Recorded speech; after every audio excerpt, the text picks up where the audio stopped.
لو حاسة انك طول الوقت متاحة او بتحس انك بتجري وراه، خليني بقى اقولك حاجة: الراجل عمره ما هيشتاقلك طول ما انت طول الوقت موجودة.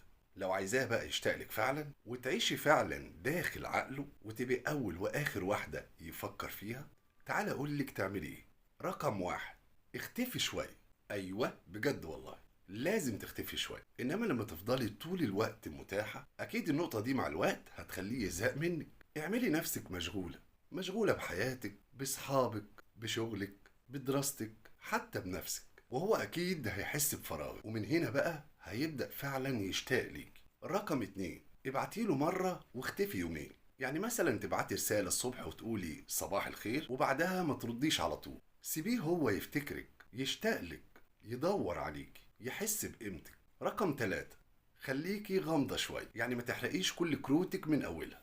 اديله مساحة هو انه يسألك، يحاول يفهمك، لان الواحدة اللي مش مفهومة 100% دايما بتخلي الراجل مشغول بيها فعلا. رقم أربعة: بلاش تبقي محور الكون بالنسبة له، عشان لما يلاقيكي واحدة مستقلة ووراك حاجات مهمة في حياتك غيره، هيبدأ يحس انك كنز فعلا وهيخاف انه يخسرك.